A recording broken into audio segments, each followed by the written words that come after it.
ശ്ലീഹാകാലം 5-ാം ഞായർ മത്തായി 10:16 മുതൽ 33 വരെയുള്ള വാക്യങ്ങൾ. ചെന്നായ്ക്കളുടെ ഇടയിലേക്ക് ചെമ്മരിയാടുകളെ എന്നപോലെ ഞാൻ നിങ്ങളെ അയക്കുന്നു. ശക്തരുടെ ഇടയിലേക്ക് നിരായുധരായിട്ടാണ് കർത്താവ് തൻ്റെ ശിഷ്യന്മാരെ അയക്കുന്നതെന്ന് സാരം. അയക്കുന്നത് വിജയിക്കുവാനോ പരാജിതരോടൊപ്പം ആയിരിക്കുവാനോ എന്ന ചോദ്യമാണ് ആദ്യമേ ഉയരുന്നത്. അതോ വിജയപരാജയങ്ങൾക്ക് ഒരു പുതിയ നിർവചനം നൽകുകയാണോ അവിടുന്ന്? അയക്കപ്പെടുന്നത് എന്തിനാണ്? ദൈവരാജ്യം പ്രഘോഷിക്കുവാനല്ലേ? എങ്കിൽ ദൈവരാജ്യം ബലഹീനരുടേതാണോ? വിജയത്തിൻ്റെ ഒരു സദ്വാർത്തയല്ലേ നമ്മൾ പ്രഘോഷിക്കേണ്ടത്? അതോ പരാജയത്തിലൂടെയും പിന്മാറ്റത്തിലൂടെയും ഒരു വലിയ വിജയരഹസ്യം അവിടുന്ന് ഇന്നത്തെ സുവിശേഷത്തിൽ മറച്ചു വച്ചിട്ടുണ്ടോ? സുദീർഘമായ ഇന്നത്തെ സുവിശേഷത്തിൽ നിരവധിയായ നിർദ്ദേശങ്ങൾ നിരനിരയായി അടുക്കി വച്ചിരിക്കുന്നു. പരസ്പര ബന്ധമുള്ളവയാണ് അവയെല്ലാം. എങ്കിലും അവയുടെ കേന്ദ്രബിന്ദു തേടി ലാബരിന്ദു പോലുള്ള വഴിയിലൂടെ മനസ്സ് ഒത്തിരി സഞ്ചരിക്കണം. ജീവനെ ചുറ്റിയാണ് കർത്താവിൻ്റെ ചിന്തകളൊക്കെ ഭ്രമണം ചെയ്യുന്നത്. ജീവൻ നഷ്ടമാകുന്ന സാഹചര്യത്തിലും ഭയരഹിതരായി എന്നാൽ വിവേകമതികളായി ദൈവാശ്രയബോധത്തിൽ മുന്നോട്ട് നീങ്ങണം. ശത്രുക്കൾക്കെതിരെ ചെല്ലുന്നതിന് പകരം വഴിമാറിപ്പോകുന്നതാണ് ജീവൻ സംരക്ഷിക്കുവാനുള്ള മാർഗം.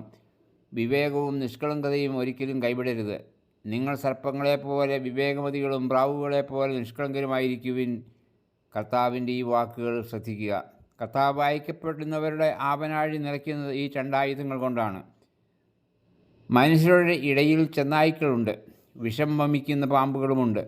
വീട്ടുകാരും സ്വന്തക്കാരും വരെ അക്കൂട്ടത്തിൽപ്പെടും. അവരെയും കണ്ണടച്ച് വിശ്വസിക്കരുത്. എങ്കിലും അവരുടെ മധ്യത്തിലും സുവിശേഷം പ്രഘോഷിക്കണം. വിജയം കൊയ്യുന്നതിന് പകരം പരാജയം ഏറ്റുവാങ്ങാൻ തയ്യാറാകണം. എന്നാൽ അതിനിടയിലും വചനം പ്രഘോഷിക്കണം. ഏതാണ്ട് അസാധ്യമായത് ചെയ്യുവാനാണ് അവിടുന്ന് നിഷ്കർഷിക്കുന്നത്. ഇവിടെ അടുത്ത ആയുധം വിജയരഹസ്യമായി അവിടുന്ന് ശിഷ്യന്മാർക്ക് നൽകുകയാണ്. വചനം എന്ന വാള്. അരൂപിയാൽ മൂർച്ച കൂട്ടിയ വചനത്തിൻ്റെ വാളാണ് നാവിൽ വെച്ച് തരുന്നത്. ആവശ്യം നേരത്ത് അത് അവിടെ പ്രത്യക്ഷപ്പെടും. അത് എടുത്തു പ്രയോഗിക്കുന്നത് ആത്മാവാണ്, പിതാവിൻ്റെ ആത്മാവ്. അവിടുന്നാണ് അവരെ ശക്തിപ്പെടുത്തുന്നത്. ഈ ആത്മാവ് മറഞ്ഞിരിക്കുന്നത് വെളിച്ചത്ത് കൊണ്ടുവരുന്ന ആത്മാവാണ്. ഇരുളിലാണ് ശത്രുക്കൾക്ക് വിജയം. ദൈവത്തിൻ്റെ ആത്മാവാകട്ടെ പാതിരായിക്ക് സൂര്യൻ ഉദിപ്പിച്ചുകൊണ്ട് നന്മയും തിന്മയും വെളിച്ചത്ത് കൊണ്ടുവരുന്നു. അവിടെയാണ് വിജയത്തിൻ്റെ തുടക്കം. മറിഞ്ഞിരിക്കുന്നത് വെളിപ്പെടുത്തുന്നതാണ് സുവിശേഷകൻ്റെ ദൗത്യം. രാത്രിയുടെ യാമങ്ങളിൽ വീടിനുള്ളിൽ വച്ച് നിന്റെ ചെവിയിൽ മന്ത്രിച്ചത് പകൽ സമയത്ത് പുരയ്ക്ക് മുകളിൽ കയറിയാണെങ്കിലും ഏവരും കേൾക്കുകയും കാണുകയും തക്കവണ്ണം അത് പ്രഘോഷിക്കണം. പ്രഘോഷണം വെളിപ്പെടുത്തലും വെളിപാടുമാണ്. നിർഭയത്വമാണ് അടുത്ത ആയുധം. യോദ്ധാവിൻ്റെ പരാജയ കാരണം ഭീതിയായിരിക്കും. നിർഭയമായിരിക്കണം ദൈവവചനം പ്രഘോഷിക്കേണ്ടത്.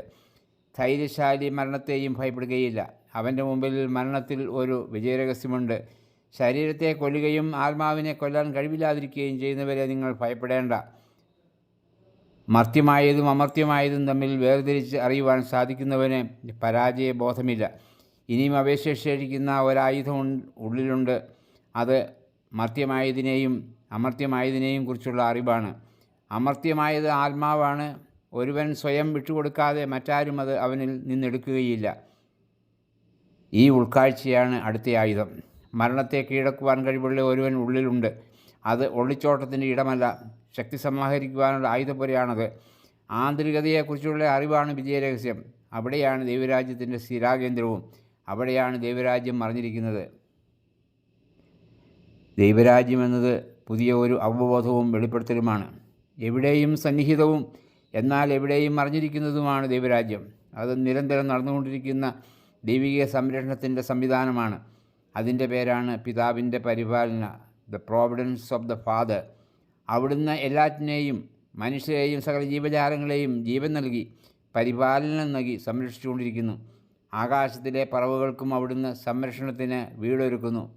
ഈ ലോകത്തിൽ എല്ലാറ്റിനും അതിൻ്റേതായ വിലയും പ്രസക്തിയുമുണ്ട്. എണ്ണിത്തിട്ടപ്പെടുത്താൻ പറ്റാത്ത വിധം നിരവധിയായ തലമുടിയാണ് തലയെ സംരക്ഷിക്കുന്നതും അലങ്കരിക്കുന്നതും. ഓരോന്നും പേരുള്ള സംരക്ഷകരും യോദ്ധാക്കളുമാണ്. നിസാരരിൽ നിസാരർ ആയവർക്കും പേരുണ്ട്, വിലയുണ്ട്, അതിൻ്റേതായ സ്ഥാനവുമുണ്ട്.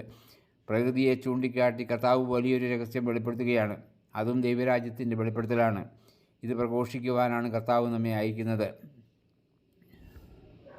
ഇന്നത്തെ സുവിശേഷത്തിലൂടെ മനസ്സ് ഓടിച്ചു പോയപ്പോൾ കണ്ടെത്തിയ കർത്താവിൻ്റെ വാക്കുകളുടെ ഉൾക്കാഴ്ചയാണ് ഞാൻ വിശദീകരിച്ചത്. ഇതൊരു എത്തിനോട്ടം മാത്രമാണ്.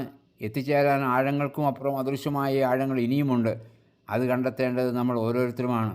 കർത്താവീശോയുടെ ദർശനശേഷിയും ഭാവനയും ശ്രദ്ധിക്കുക. പ്രകൃതിയിലെ എത്രയെത്ര ജീവജാലങ്ങളെക്കുറിച്ചും ജീവിത സാഹചര്യങ്ങളെക്കുറിച്ചും ഭാവനാപൂർവം എന്നാൽ ഉൾക്കാഴ്ചയോടെ അവിടുന്ന് സംസാരിക്കുന്നു. ദൃശ്യമായവയിൽ നമ്മൾ കാണാതെ പോകുന്നവയെ അവിടുന്ന് കൺമുമ്പിൽ കൊണ്ടുവരുന്നു. അവയ്ക്കിടയിൽ അദൃശ്യമായവ വെളിപ്പെടുത്തുന്നത് അവിടുന്ന് കാണിച്ചു തരുന്നു. അതാണ് ദൈവരാജ്യം. അത് പരിപാലിക്കുന്നത് അദൃശ്യനായ ദൈവമാണ്. അവിടുത്തെ ജീവചൈതന്യമായ അരൂപിയാണ്. ദൈവത്തിൻ്റെ വചനമാണ് ഇവിടെയും പ്രഘോഷിക്കപ്പെടുന്നത്. അതും ജീവനുള്ള വചനമാണ്. ഇന്നത്തെ സുവിശേഷത്തിൽ ജീവൻ്റെ പ്രഘോഷണമാണ് ചിന്താവിഷയം. അത് ആത്യന്തികമായി ദൈവിക ജീവനാണ്. അത് എല്ലാറ്റിനെയും ജീവനിൽ നിലനിർത്തുകയും സംരക്ഷിക്കുകയും ചെയ്യുന്നു. അങ്ങനെ ദൈവത്തിന് ഒരു വിശാല നിർവചനം കൂടി വെളിപ്പെടുത്തുകയാണ് ഇന്നത്തെ സുവിശേഷത്തിൽ. ജീവൻ്റെ പരിപാലന സാന്നിധ്യം എന്ന് അവിടുത്തെ വിളിക്കാം.